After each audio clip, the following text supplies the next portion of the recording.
کراچی سے ایک بہن کا خط ہے، کہتی ہیں ایک بات پوچھنا چاہتی ہوں کہ خدا کی رضا کس طرح تلاش کی جاتی ہے؟ جب کوئی کام ہماری مرضی کے مطابق نہ ہو تو ہم کہتے ہیں کہ خدا کی رضا یہی تھی اور وہ ہو جائے، جو ہم نہیں چاہتے تو پھر بھی اسے خدا کی رضا کہتے ہیں۔ اچھا، جو چیز دلکش لگتی ہے ہم اس کی طرف دوڑتے ہیں، حالانکہ ناپسندیدہ چیز میں ہماری بھلائی ہوتی ہے جو ہمیں نظر نہیں آ رہی ہوتی۔ میرا ذہن ایسے موقعوں پہ بھٹکنے لگتا ہے کہ آخر خدا کی رضا کو کس طرح تلاش کروں؟ خدا کی رضا کو تلاش کرنے کے لیے ضروری ہے کہ خدا کی رضا کا پتہ تو ہو کہ ہے کیا۔ خدا کی رضا تو قرآن میں کھول کر لکھ دی گئی ہے، اور حضرت صلی اللہ علیہ وآلہ وسلم نے واضح فرما دی ہے۔ اللہ تعالیٰ کی صفات کا جو ذکر قرآن کریم میں ملتا ہے اس پر غور کریں تو اللہ کی رضا ظاہر و باہر ہو جاتی ہے کہ کیا چاہتا ہے، خود کیا ہے۔ یہ مضمون میں نے بارہا اپنے خطبات میں بھی بیان کیے ہیں۔ یہ موقع ایسا نہیں کہ تفصیل سے ان سارے مضامین کو بیان کروں، گھنٹوں مسلسل اس پر گفتگو ہو چکی ہے، تو آپ ان کو غور سے سن لیجئے۔ اور اگر نہیں تو ایک مختصر بات میں یہ کہوں گا کہ اللہ تعالیٰ نے انسان کو فطرت پر پیدا فرمایا ہے، فطرت اللہ التی فطر الناس علیہا۔ اس کا بہت سے مفسرین یہ ترجمہ کرتے ہیں کہ اللہ نے جو فطرت پیدا کی ہے اس پر بنایا ہے، لیکن بائبل کے حوالے سے اور بعض دیگر مذہبی کتب کے حوالے سے یہ اندازہ ہوتا ہے کہ وہاں اس مضمون کو اور طرح پیش کیا گیا تھا۔ وہاں اس طرح کہ اللہ کی فطرت پر انسان کو پیدا کیا گیا ہے، اور میرا ذاتی رجحان بھی زیادہ تر اسی طرف ہے۔ اللہ کی فطرت سے مراد یہ نہیں ہے کہ نعوذ باللہ من ذالک تمام تر خدا بندے میں جلوہ گر ہو جاتا ہے، وہ تو غیر محدود ہے، وہ تو سب کا سب ایک محدود ذات میں جلوہ گر نہیں ہو سکتا۔ مگر آپ غور کر کے دیکھیں، اپنی فطرت میں ڈوب کر دیکھیں، آپ کو ہر جگہ فطرت اللہ ہی نظر آئے گی۔ اللہ کی فطرت کیا ہے؟ وہ رحمان ہے، وہ رحیم ہے، وہ بعض دفعہ منتقم بھی ہو جاتا ہے، کبھی جبار دکھائی دیتا ہے، کبھی رؤوف الرحیم نظر آتا ہے، رب العالمین ہے، مالک یوم الدین ہے۔ تو یہ اگر فطرت نہیں ہے تو اور فطرت کیا ہے؟ اور آپ کے اندر یہ سب باتیں موجود ہیں، مالکیت بھی ہے، رحمانیت بھی ہے، رحیمیت بھی ہے۔ صرف ایک زائد چیز آپ میں ہے کہ خدا تعالیٰ کی فطرت میں کہیں کوئی ایسا سایہ نہیں جو اس کی فطرت کو مبہم کر دے اور اس پر ایک اندھیرا سا ڈال دے۔ انسان نے اپنے سامنے خود ایسی روکیں بنا رکھی ہیں کہ خدا کی فطرت کا نور جو اس کے اندر بھی ودیت ہے، باہر سے بھی آتا ہے، وہ اس کے رستے میں حائل ہوتا چلا جاتا ہے۔ اور ایسی صورت میں اس نے روکیں کھڑی کی ہوئی ہیں، جس طرح بعض دفعہ شہر میں جب ہنگامے ہوں، پولیس حملے کرتی ہے، فوج آتی ہے، تو محلے والے روکیں کھڑی کر دیتے ہیں۔ کراچی میں بہت ہوتا رہا اس طرح۔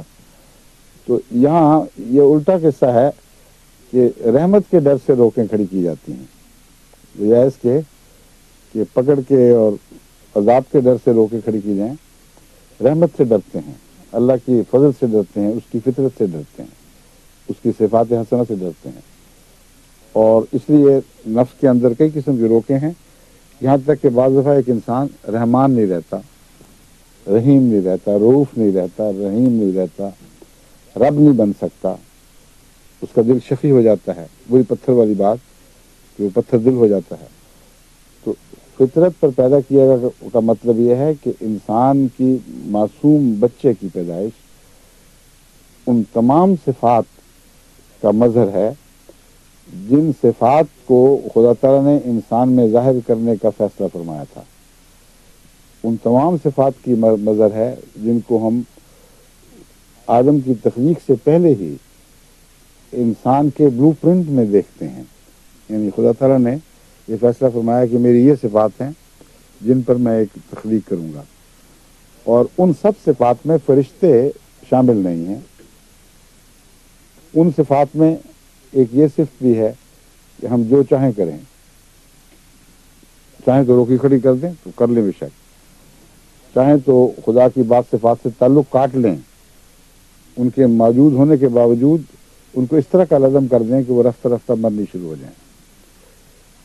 مثلا ایک انسان کو چلنے پھرنے کی طاقت کے لیے عضلات مہیا فرمائے گئے ہیں، ہر حرکت کے لیے انگلیوں کی ہو، ہاتھوں کی ہو، ٹانگوں کی ہو، سر کی ہو، آنکھوں کی ہو، خدا تعالیٰ نے عضلات مہیا کیے ہیں۔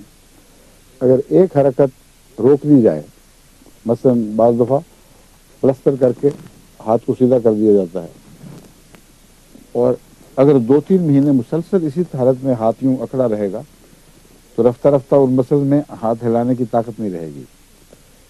تو آپ یہ نہیں کہہ سکتے کہ اس انسان کو فطرتاً وہ طاقت نصیب نہیں ہوئی تھی، یہ کہہ سکتے ہیں کہ اس بد نصیب نے خود یا مجبوری سے اس طاقت کو زائل کر دیا۔ بس انسان کے اندر بھی فطرت اللہ کا عکس سوکھنے لگتا ہے، اور عدم استعمال کے نتیجے میں اس میں سے جان نکلنے لگتی ہے، یہاں تک کہ انسان ایک ایسے مقام پہ پہنچتا ہے کہ سبز پتے سوکھ کر پت جھڑ کا منظر پیش کرنے لگتے ہیں، سب اچھی باتیں اس سے اتر کر منتشر ہونے لگتی ہیں۔ یہ ہے اللہ تعالیٰ کی رضا کو سمجھنے کا طریق کہ اپنی فطرت پر غور کرو، اور جو باتیں فطرت میں اللہ تعالیٰ کی صفات کے طور پر پاتے ہو ان سے پیار کرو۔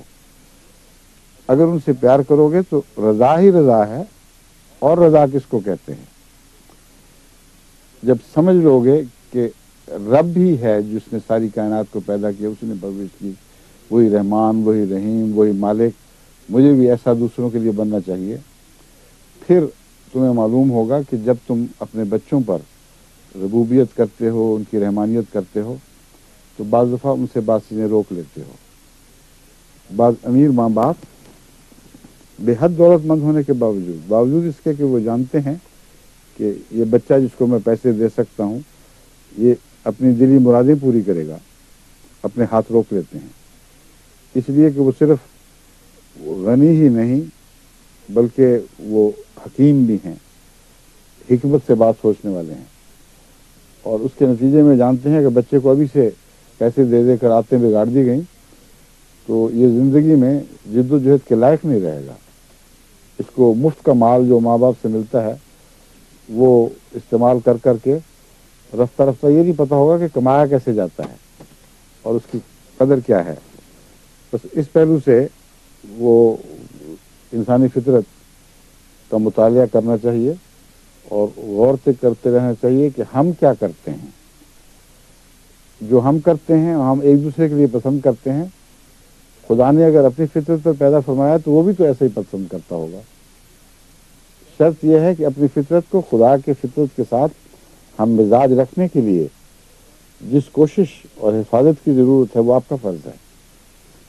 یہ مراد نہیں کہ اپنی فطرت بدل چکے ہو، مسخ ہو چکی ہو، اور پھر کہیں کہ اسی فطرت پر جو آپ نے مسخ کر دی ہے اللہ آپ سے راضی ہو، یہ نہیں ہوگا۔ خدا کی عطا کردہ فطرت جو بچپن میں ایک معصوم بچے کے طور پر آپ نے اس طرح آپ کو عطا فرمائی کہ ماں کے پیٹ سے وہ فطرت لے کر باہر آئے، اس کی حفاظت کریں، پھر اس پر غور کریں، آپ کو معلوم ہوگا کہ کہاں آپ ہاتھ روکتے ہیں تو وہ نہ کنجوسی ہے نہ غضب ہے، بلکہ اس میں کچھ مفاد وابستہ ہے۔ پھر آپ بچے کو اسکول جانے پر مجبور کرتے ہیں، روتا پیٹتا ماریں کھاتا، کہتے ہیں نہیں میں نے بھیج کے چھوڑنا ہے۔ بعض مائیں زیادہ سختی کر جاتی ہیں، وہ کیوں کرتے ہیں؟ بچے کو تو اپنی بھلائی اس میں نظر نہیں آ رہی، پھر بھی وہ آپ سے راضی رہتا ہے، کیوں رہتا ہے؟ یہی آپ کا سوال ہے کہ میں خدا سے کیسے راضی ہوں، اس شریف بچے کی طرح راضی ہوں جس کو نہیں سمجھ آتی کہ یہ میرے حق میں اچھی چیز ہے لیکن پھر بھی راضی رہتا ہے۔ اس کی وجہ یہ ہے کہ آپ کا عمومی سلوک جو بچے کے ساتھ پیار کا ہے، اس لیے اس سلوک کی وجہ سے اس کو یقین آپ کی ذات پر ہی ہے۔ بس اللہ تعالیٰ کی طرف سے جب بعض باتیں قبول نہ ہوں، بعض تکلیف دہ چیزیں پہنچیں جن کی حکمت آپ کو سمجھ نہ آئے، اس صورت میں وہ یقین ہی ہے جو فیصلہ کرے گا کہ آپ خدا کی رضا پر راضی ہیں یا نہیں ہیں۔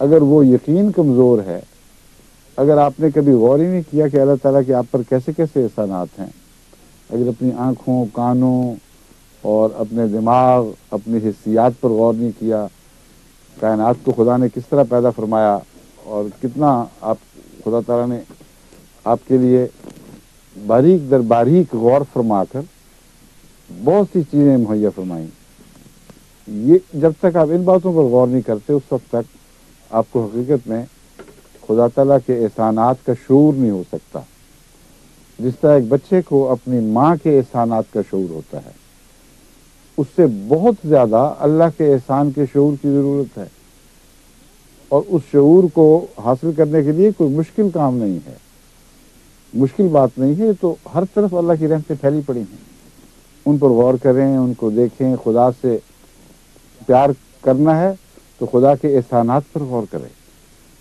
اور اس صورت میں پھر آپ کو اللہ تعالیٰ کے فضل کے ساتھ خدا تعالیٰ کے احسانات پر، اس کی رحمت پر اتنا یقین ہو جائے گا کہ پھر ناممکن ہوگا کہ اس کی طرف سے کسی تلخی پر آپ ناراض ہوں اور یہ مسئلے پوچھتے پھریں یا پوچھتی پھریں کہ اس بات پر ہم خدا سے راضی کیسے رہیں گے، راضی و رضا کیسے رہیں گے۔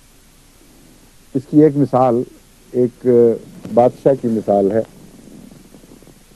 سلطان محمود جو مشہور مسلمان بادشاہ گزرے ہیں، غزنی سے تعلق رکھتے تھے، ان کا ایک بچپن کا ملازم تھا، جسے یعنی اس سے بچپن سے انہوں نے پالا تھا، اس کا نام ایاز تھا۔ اس سے ان کو بہت پیار تھا، بہت اس کی قدر کرتے تھے، یہاں تک کہ جب وہ بادشاہ ہوئے تو انہوں نے اسے اپنا معتمد وزیر بنا لیا، جبکہ وہ غلاموں میں سے ایک تھا۔ حالانکہ بڑے بڑے دوسرے صاحب علم، صاحب ذوق، متمول، بااثر، بارسوخ، بلند مرتبہ خاندانوں سے تعلق رکھنے والے دربار میں تھے، ان کی کوئی کمی نہیں تھی۔ تو محمود نے ایاز سے جو اتنا پیار کیا تو اس پر کچھ جیلسی پیدا ہوئی، کچھ لوگ حسد میں مبتلا ہوئے۔ ان کے متعلق کئی روایتیں آتی ہیں۔ ایک روایت جو میں اب بیان کرنے لگا ہوں یہ بھی اس مضمون کو ظاہر کرتی ہے۔ بعض لوگ شاید یہ کہہ دیں کہ آپ کو یاد نہیں رہا، یہ محمود ایاز کا قصہ نہیں کسی اور کا تھا، ان باتوں کو چھوڑیں، جس کا بھی ہو یہ ایک سبق آموز واقعہ ہے، بس اس کو اس طور پر لے لیجیے۔ محمود نے، جیسا کہ میں بیان کرنا چاہتا ہوں، ایک دفعہ ایک بہت ہی بظاہر اعلیٰ درجے کا سردہ، جیسے آج کل گرما ہوتا ہے، سردہ اس زمانے میں زیادہ رواج سردوں کا تھا، اس کی ایک کاش محمود کو دی، کیونکہ وہ سب سے معزز تھا دربار میں۔ اس سے بات شروع ہوئی، اس نے وہ کاش رکھی اور بہت ہی مزے لے لے کر ساری کھا گیا، اور ایسا اس کے چہرے پر جذبہ احسان تھا، جھکتا تھا بادشاہ کی طرف، شکریہ کے ساتھ ساتھ وہ کھاتا چلا گیا۔ اس کے بعد بادشاہ نے دوسری کاش دوسرے معزز کو، جو نمبر 2 پہ ان کے بعد آتے تھے، ان کو دی، تو انہوں نے وہ کاش چکھی تھی تو فوراً تھو تھو کرتے ہوئے دربار سے اٹھ کے دوڑے، باہر جا کے تھوکا اور واپس جا کے کہا کہ اتنا گندا، ایسا خبیث قسم کا سردہ، ایسا کڑوا میں نے کبھی نہیں کھایا، یہ دیکھو ذرا یہ کس طرح کھا گیا، مجھے سمجھ نہیں آتی۔ بادشاہ نے اس کو مخاطب کر کے کہا کہ اب تمہیں سمجھ آ گئی ہے کہ یہ مجھے کیوں کہہ رہا ہے، تم کیوں اس کے مقابل پر دوسرے درجے کے ہو۔ محمود سے پوچھا تم بتاؤ نا کیا بات تھی، تم کیوں کھا گئے؟ ایاز سے، محمود نے ایاز سے پوچھا تم بتاؤ نا، اس کا نہیں، بادشاہ نے پہلے تعارف کرایا یا نہ کرایا، یعنی ایاز سے پوچھوا کر پھر ان کو سمجھایا۔ ایاز نے کہا بادشاہ سلامت، آپ کے ہاتھوں سے ہمیشہ میٹھا کھایا، اتنے احسان کہ گنواؤں تو گنوا نہ سکوں، اور ایک کڑوی کاش آ گئی تو میں کیسا بدبخت ہوتا اگر میں اس پر تھوکتا اور کہتا کہ نہیں ہٹاؤ اس کو، میں تو بدبختوں میں سے نہیں ہوں، مجھ پر آپ کے احسان غالب ہیں۔ اب محمود نے ایاز پر کتنے احسان کیے ہوں گے، جو بھی بادشاہ تھا جس کا بھی آپ بتاتے ہیں قصہ، کتنے کر لیے ہوں گے، اللہ کے احسانات تو بے شمار ہیں، ایک ایک سانس پر اللہ کا احسان ہے. انسانی زندگی کی حفاظت کی جو سامان ہیں ان میں ایک معمولی سا رخنہ پیدا ہو جائے تو انسانی زندگی عذاب میں تبدیل ہو سکتی ہے. اس کی حفاظت کے لیے جو گردوں کا نظام ہے یہ بے شمار دوسرے نظاموں میں سے ایک ہے. اس میں ذرا سا رخنہ پیدا ہو تو کسی بلا میں انسان مبتلا ہو جاتا ہے.